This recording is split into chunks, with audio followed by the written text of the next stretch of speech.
Hello everyone, welcome back to knowledge for future study channel. Rajasthan GK के important questions हम इस video में discuss करेंगे। पहला क्वेश्चन है, मारगपाली की सवारी राजस्थान के किस जिले में निकलती है? करेक्ट आंसर होगा जयपुर। जयपुर में अन्नकूट। अन्नकूट कब मनाया जाता है? दीपावली के एक दिन बाद। दीपावली कब मनाई जाती है? कार्तिक अमावस्या को। ठीक है, तो दीपावली के एक दिन बाद यानी कि कार्तिक शुक्ल प्रतिपदा, दीपावली के एक दिन बाद हम क्या मनाते हैं? गोवर्धन पूजा। और गोवर्धन पूजा के दिन ही अन्नकूट मनाया जाता है।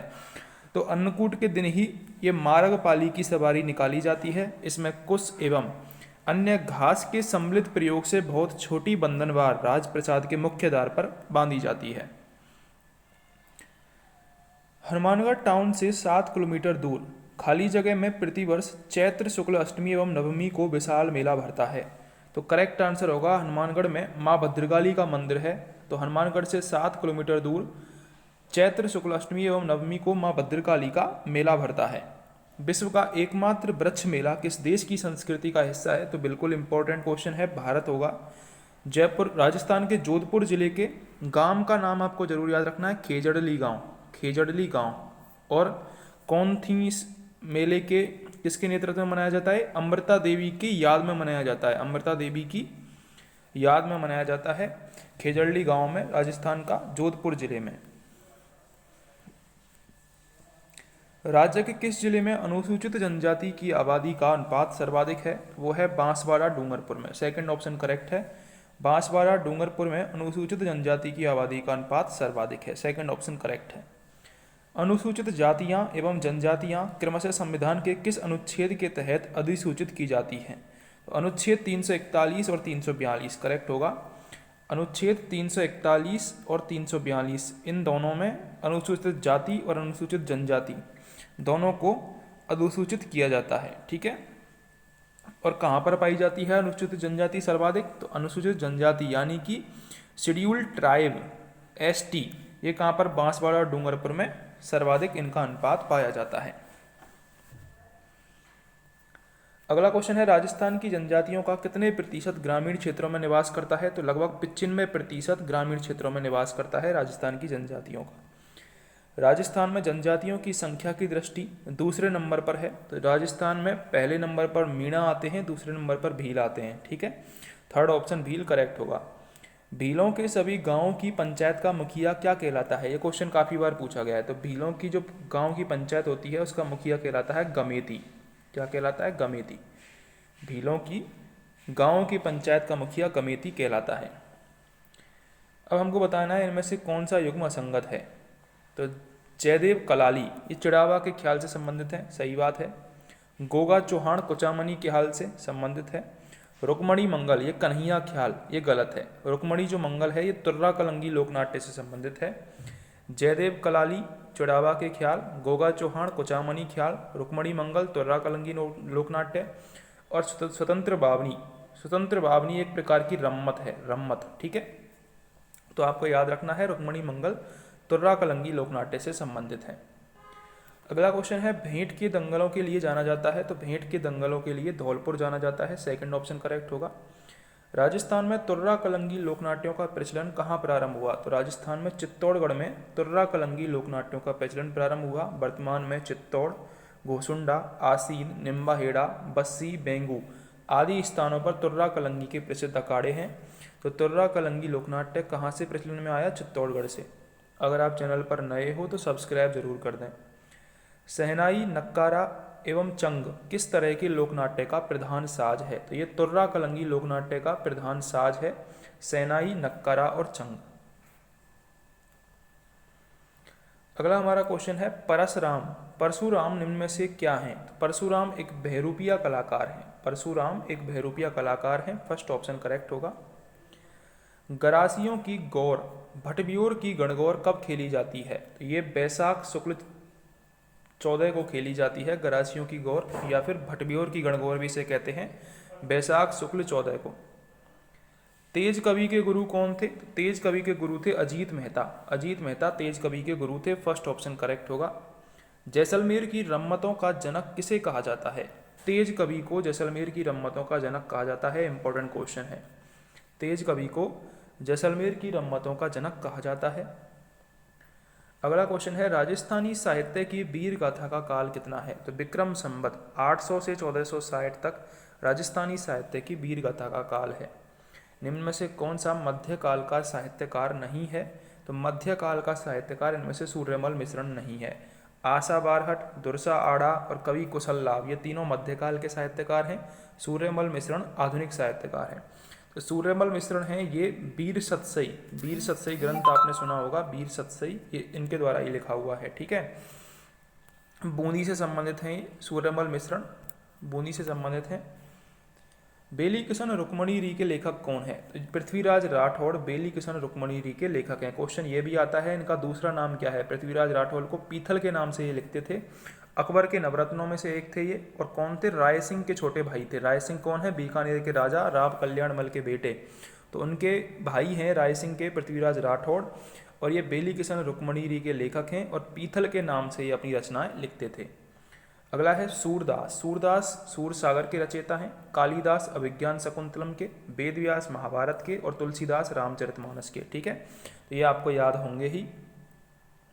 राजस्थान के किस क्षेत्र में भित्ति चित्रों की अधिकता पाई जाती है? तो करेक्ट आंसर होगा शेखावटी। इंपॉर्टेंट क्वेश्चन है, राजस्थान के शेखावटी क्षेत्र में भित्ति चित्रों की अधिकता पाई जाती है। अगला क्वेश्चन है एकल चित्र प्रदर्शनी की परंपरा को राजस्थान में सर्वप्रथम किस चित्रकार ने प्रारंभ किया था? तो राम गोपाल विजयवर्गीय, इन्होंने एकल चित्र प्रदर्शनी की परंपरा को राजस्थान में सर्वप्रथम प्रारंभ किया था। एकल चित्र प्रदर्शनी राम गोपाल विजयवर्गीय। श्रावक प्रतिक्रमण चूर्णी, इसके चित्रकार कौन थे? कमलचंद्र। बहुत अच्छा क्वेश्चन है ये। श्रावक प्रतिक्रमण चूर्णी, इसके जो चित्रकार थे वो थे कमलचंद्र। थर्ड ऑप्शन करेक्ट होगा। सूकर क्षेत्र महात्म्य, सूकर क्षेत्र महात्म्य के जो रचयिता थे, चित्रकार थे, वो थे साहिबदीन। सूकर क्षेत्र महात्म्य, इसके जो चित्रकार थे वो थे साहिबदीन। अगला क्वेश्चन है निम्न में से बेमेल विकल्प चुनिए। कठपुतली, बेबाण, कावड़ और पाने। तो पाने जो होते हैं ये कागज पर बनाए जाते हैं। पाने किस पर बनाए जाते हैं? कागज पर। और बाकी की जो कठपुतली है, बेबाण है, कावड़ है, लकड़ी के बने होते हैं। ठीक है, कठपुतली, बेबाण और कावड़ ये काष्ठ कला से संबंधित हैं और पाने कागज पर चित्रण से संबंधित हैं। हाथ की उंगलियों के ठप्पे देकर दीवार पर जो चित्र बनाए जाते हैं वो क्या कहलाते हैं? तो हाथ की उंगलियों के थप्पे दिए जाते हैं, इसका मतलब वो थापे कहलाएंगे। ठीक है, तो थापे करेक्ट आंसर हो जाएगा, थर्ड ऑप्शन। देश की प्रथम पढ़चतेरी महिला कौन है? बहुत अच्छा क्वेश्चन है, महिलाओं से संबंधित क्वेश्चन आजकल पूछे जा रहे हैं। तो देश की प्रथम पढ़चतेरी महिला कौन है? पार्वती देवी। पार्वती जोशी इनका नाम है। कन्हैया लाल जोशी की पत्नी है ये पार्वती जोशी। तो ये देश की प्रथम पढ़चतेरी महिला हैं, पार्वती देवी। निम्न में से किस कलाकार को पढ़ कला की विश्व भर में ख्याति दिलाने का श्रेय प्राप्त है? तो श्री लाल जोशी, श्री लाल जोशी, लाल जोशी, इन्होंने पढ़ चित्रण को, फड़ चित्रण को विश्व भर में ख्याति दिलाई थी। जोशी परिवार कहाँ का है? शाहपुरा का। शाहपुरा का जोशी परिवार फड़ चित्रण के लिए प्रसिद्ध है, ये भी आपको याद रखना है। निम्न में से कौन सी पढ़ सबसे लोकप्रिय है? तो आपको पता ही होगा, पाबूजी की पढ़। ऊँटों के देवता कहे जाते हैं पाबूजी, और इनकी फड़ सबसे लोकप्रिय है, पाबूजी की फड़। इनमें से कौन सा युग्म संगत है? पाबूजी की जो पढ़ है वो नायक या आईडी भोपों के द्वारा गाई जाती है। देवनारायण जी की जो पढ़ है वो गुजर भोपों के द्वारा। रामदेव जी की पढ़ कामड़ी भोपों के द्वारा, क्योंकि इन्होंने कामड़िया पंथ चलाया था। भैंसासुर की पढ़ भाट भोपे, ये गलत है। भैंसासुर की पढ़ का वाचन ही नहीं होता है। ठीक है, बहुत अच्छा क्वेश्चन है ये। इसमें से 4 क्वेश्चन बन रहे हैं। पहला क्वेश्चन तो यही बन रहा है कि भैंसासुर की पढ़ का वाचन नहीं होता है। क्वेश्चन आएगा डायरेक्ट, निम्न में से किसकी पढ़ का वाचन नहीं किया जाता है? ऑप्शन होंगे पाबूजी, देवनारायण जी, भैंसासुर, रामदेव जी। आंसर होगा भैंसासुर। भैंसासुर की पढ़ का वाचन नहीं किया जाता है। पाबूजी की पढ़ का वाचन करते हैं नायक और आईडी भोपे। देवनारायण जी की पढ़ का वाचन करते हैं गुजर भोपे, और रामदेव जी की पढ़ का कामड़ भोपे। राजस्थान का कौन सा क्षेत्र लकड़ी की दस्तकारी एवं शिल्प कौशल का एक बड़ा केंद्र रहा है? तो यह है मेवाड़। मेवाड़ लकड़ी की दस्तकारी और शिल्प कला का केंद्र रहा है। काष्ठ कला के लिए प्रसिद्ध मेवाड़ के बस्सी गांव में काष्ठ कला के जन्मदाता कौन रहे हैं? तो प्रभात जी सुधार। प्रभात जी सुधार, प्रभात जी सुधार, ये मेवाड़ में जो बस्सी गांव है वहाँ पर काष्ठ कला के जन्मदाता रहे हैं, प्रभात जी सुधार। इंपॉर्टेंट है, याद रखना है।